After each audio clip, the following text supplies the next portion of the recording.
निर्विघ्न है। ये तो कई दिनों तक क्या होता है, विरत देखते हैं, विरत सुनते हैं, विरत, तब जाकर के अंदर से पुराने संस्कार जागृत होते हैं और कई दिन हमारे निकल जाते हैं अधीन होकर के। इसलिए ये पुरुषार्थ, और उसके लिए हमारी, जैसे कहा, वो आत्मा का भान सदा बना रहे, ताकि हर इंद्रिया भी आत्मा को वश कब करती है, जब आत्मा कमजोर होता है। और कमजोर क्यों होता है? जो बाबा के श्रीमत मिले हैं वो श्रीमत का उल्लंघन करते हैं। इसलिए बाबा ने कहा ना, बाप का कहना और बच्चों का करना। कहना क्या है? मुरली। मुरली क्या? एक एक श्रीमत के प्रमाण जितना हम चलते हैं, आत्मा में बल आता है, ताकत आती है। और जब आत्मा के अंदर ताकत है, तब इंद्रियां हमारी वश में है। तो इसलिए स्वयं का परिवर्तन। तो कभी कभी हमारी कर्मेंद्र तो हमारे अधीन है, बहुत अच्छा चल रहा होता है, लेकिन दूसरों की तरफ से कभी अटैक होता है। जिन लोगों, दूसरा विघन आसपास वालों के पास, जिन लोगों के बीच में रहते हैं, जिन लोगों के साथ में रहते हैं, ऐसे लोग जैसे हम चाहते वैसे व्यवहार नहीं करते। ये हम तो बहुत अच्छा चल रहे होते, लेकिन कोई हमारी कंप्लेन किसी को करके, ये कभी हमें इंसल्ट करते हैं, तब जाकर के कभी कभी मन और बुद्धि सोचना शुरू करते, ये ऐसा क्यों करते मेरे साथ, ये मेरे साथ क्यों करते हैं। और उसके कारण फिर सारा दिन कर्मयोगी बनने के बजाय उन्हीं बातों का चिंतन चलता रहता है। बैठ करके योग में वो परमात्मा चिंतन करने के बजाय उन व्यक्ति का चिंतन चलता है जिसने कुछ सारा दिन कुछ बोला हुआ है। बुद्धि भी उसी का विजन बनाते हैं, मन भी उसके थॉट्स करते हैं, और जिसके कारण आत्मा दिन प्रतिदिन कमजोर बनती जाती है। वो भले योग में बैठे हैं, लेकिन वो योग, उस योग से वो ताकत नहीं मिलेगी। वो कर्म तो कर रहे, लेकिन कर्म में अगर विरत चिंतन है, उन व्यक्तियों का चिंतन है, उस कर्म योग से वो ताकत नहीं मिलेगी। तो आत्मा संपन्न और संपन्न कैसे बनेगी? इसीलिए ऐसे वो लोग भले हमें कुछ भी बोलते हैं, भले हमारे लिए कुछ भी इंसल्ट अपमान करते हैं, या भाव स्वभाव संस्कार के टकराव होते हैं, तो भी मेरे मन और बुद्धि उन बातों में बिजी न रहे, मन असो स्थिति में रहे। बुद्धि के अंदर, बुद्धि उसके अंदर न फंसे, उसका विजन न बनाए, उसके लिए हम क्या करें? उसके लिए सबसे पहली बात है, हमें सदा कर्मों की गुह्य गति को बुद्धि में रखते हुए चलें।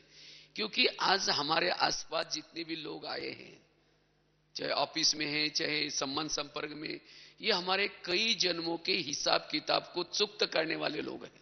कोई आपको देने के लिए आया है, कोई आपसे लेने के लिए आया है।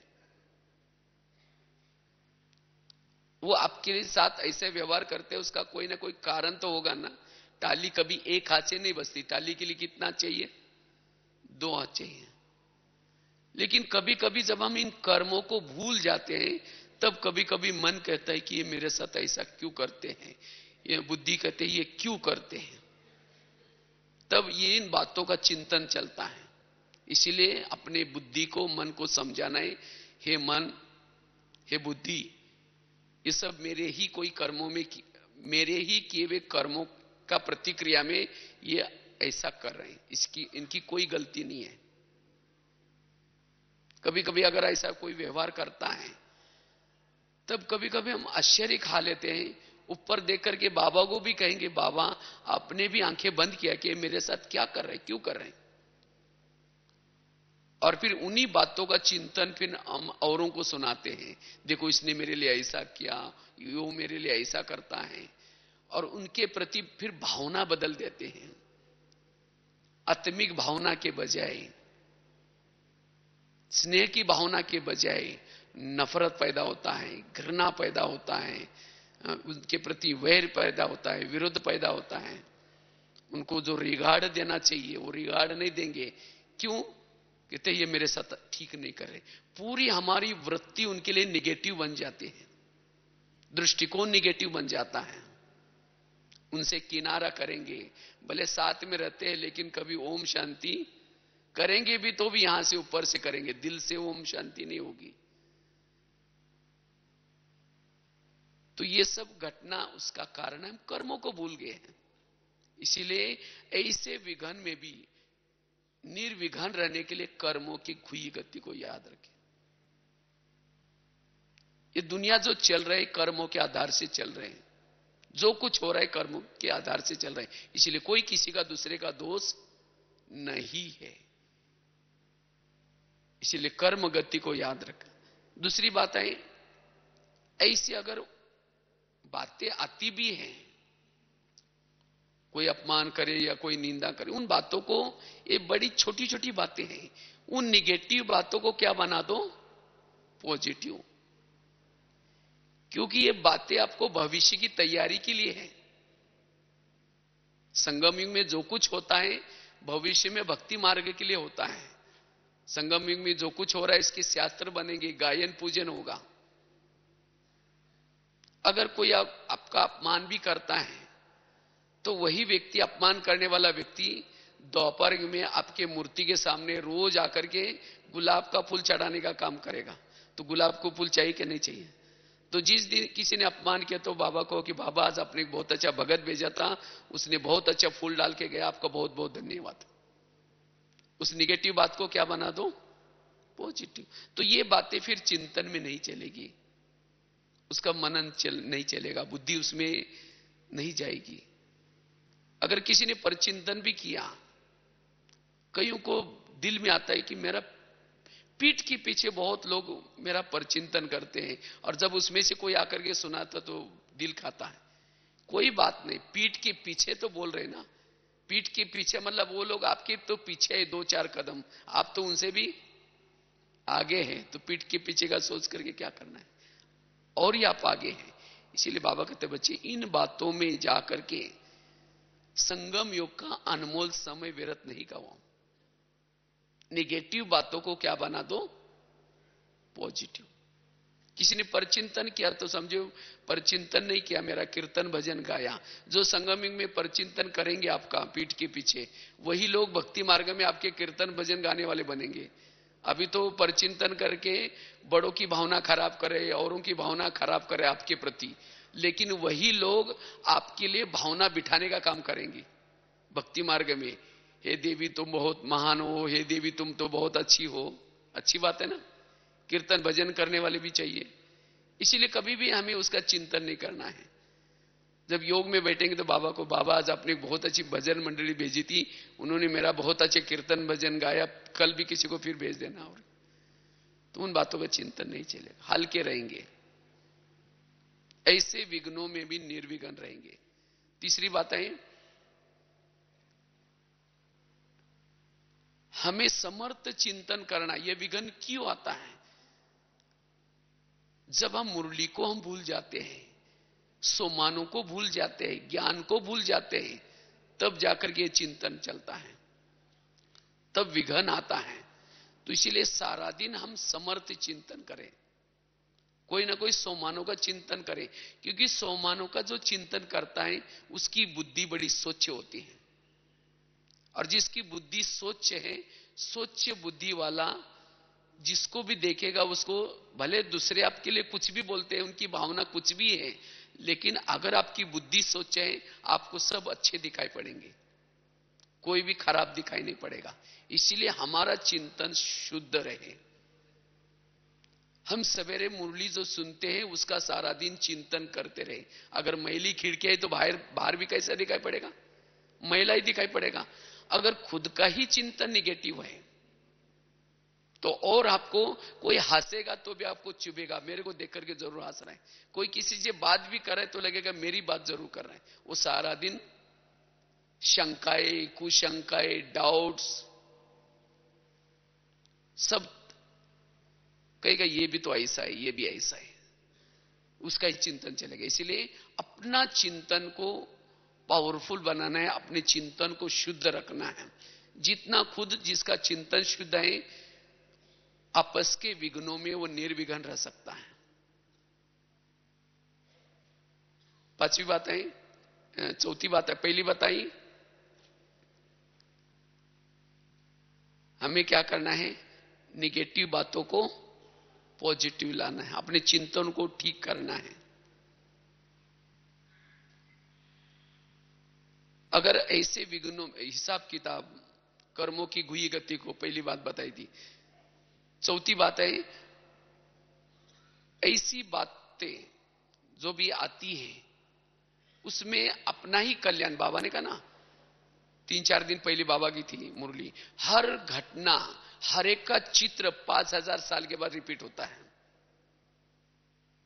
चित्र और साथ में कर्म, ये सब 5000 साल के बाद रिपीट होता है। और जो कुछ होता है मेरे जीवन में, कोई विघ्न है, ये सब कल्याण है। तो मेरे जीवन की हर विघ्नों में, हर बातों में कल्याण है। अगर ऐसे लोग मेरे लिए कुछ करते भी है तो सिर्फ किसी लिए कर रहे हैं, आपका कल्याण करने के लिए कर रहे हैं। ऐसी बातों से किसी ने आपकी कंप्लेन भी की, किसी ने आपको बुराई भी की, लेकिन इन सब घटना से आपका क्या होने वाला है? ड्रामा कैसा है? ड्रामा कल्याणकारी है। ड्रामा की हर घटना कल्याणकारी है। तो मेरा इस दुनिया में अकल्याण करने वाला कोई भी नहीं है, इसीलिए मुझे उसका चिंतन नहीं करना है। तो जिसका ड्रामा के ऊपर विश्वास है वो ऐसे विघ्नों में भी कैसा है? निर्विघ्न है। अगर ऐसा जिसका चिंतन चलता है, इसका मतलब ड्रामा के ऊपर विश्वास नहीं है। इसीलिए बाबा कहते बच्चे ड्रामा के ऊपर क्या करो? विश्वास रखो। आज तक मेरे जीवन में ऐसे कई लोगों ने किया है, लेकिन वो सब घटना से मेरा तो कल्याण हुआ है, और अभी भी जो कुछ होगा उसे भी मेरा क्या होने वाला है? कल्याण ही होने वाला है। तो ऐसा चिंतन करने से अगर कोई ऐसी घटना आती भी है तो उन बातों का चिंतन नहीं चलेगा। जो कुछ होता है अच्छा होता है, तब हम ऐसे विघ्नों में भी निर्विघ्न रह सकते हैं। और लास्ट की बात है, अगर हमें आपस के विघ्नों में निर्विघ्न रहना है, उसके लिए हमें ऐसी बातों को बुद्धि में चिंतन नहीं करना है। कभी कभी हम क्या करते हैं, इसका चिंतन करते, जितना निगेटिव का चिंतन करेंगे निगेटिव बातें बढ़ती जाएगी। इसलिए उसको चिंतन ना खुद करें ना औरों को सुनाएं।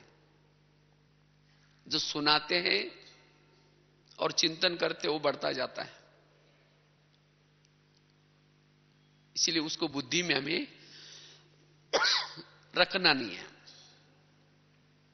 और ये क्यों रहता है? उसका कारण है देह भान। आपस के विघ्नों में वही फेल हो जाता है, वही विघ्नों का चिंतन करता है जिसका देह भान है। मान अपमान निंदा स्तुति ग्लानि सर्दी गर्मी, इसमें वही फेल हो जाता है जो देह भान में है। इसीलिए अगर जितना हम देही अभिमानी स्थिति में रहते हैं, उन विघ्नों में हम निर्विघ्न रह सकते हैं। अगर आपको किसी की कमी दिखाई पड़ती है, कोई गलत चीजें दिखाई पड़ती हैं, हम कहते हैं इसको सुधरना चाहिए, इसको बदलना चाहिए। वो क्यों दिखाई पड़ते हैं? मैं देह के भान में हूं, इसीलिए मुझे वो दूसरे की कमी दिखाई पड़ रही। तो इसीलिए मुझे देही अभिमानी बनना है, मुझे बदलना है। और जब मैं बदलूंगा, मैं देही अभिमानी बनूंगा, तब मुझे वो बदला हुआ नजर आएगा। इसीलिए निर्विघ्न अगर बनना है तो मुझे देही अभिमानी बनने का पुरुषार्थ करना है। तो इस तरह से अगर ये 5-6 बातें हम अंडरलाइन करते हैं, तब हम आपस के विघ्नों में निर्विघ्न रह सकते हैं। और जब कर्मेंद्रिय जीत हम है, आपस के संस्कार में ठीक है, तो जो बीमारी के जो प्रॉब्लम आते हैं, बीमारी क्यों आते हैं? ये सब निगेटिव चिंतन करने से। तो वो फिर हमें कम आएंगी, संगम में कम बीमार पड़ेंगे। और बीमारियां भी क्यों आते?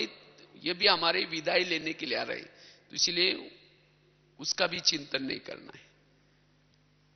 और प्रकृति के जो ये है विघन, वो तो अंतिम समय आने वाले हैं, लेकिन जिन्होंने अब निर्विघन बन करके सेवा की है, बहुत दुआएं कमाई है, उसके लिए वो विघन नहीं होगा तो प्रकृति आपकी दासी बनेगी, उसमें आप सहज पार कर सकेंगे। तो इस तरह से वर्तमान समय हमें ये निर्विघन बनने का पुरुषार्थ करना है, और उसमें सबसे पहले हर कर्मेंद्रिय हमारी निर्विघन रहे। कान मेरा निर्विघन रहे, कान अगर मेरा सुनता है तो अगर ये निर्विघन है तो आत्मा को भी विघन आने की संभावना है। अगर आपका मन विघ्नों में है तो वो विघन आत्मा को भी आ सकता है। इसीलिए हमें रोज एक एक कर्मेंद्रिय की चेकिंग करनी है। ये शरीर हमारा मंदिर है, इस मंदिर को शुद्ध रखना है, और जितना जिसने अपने कर्मेंद्रिय जित बनने का पुरुषार्थ किया है, ऐसा पुरुषार्थी ही भविष्य का राजा बन सकता है और संपन्न और संपूर्ण बन सकता है। वही आत्मा इस प्रवृत्ति में रहने के बाद भी हल्का रह सकता है, न्यारा प्यारा रह सकता है।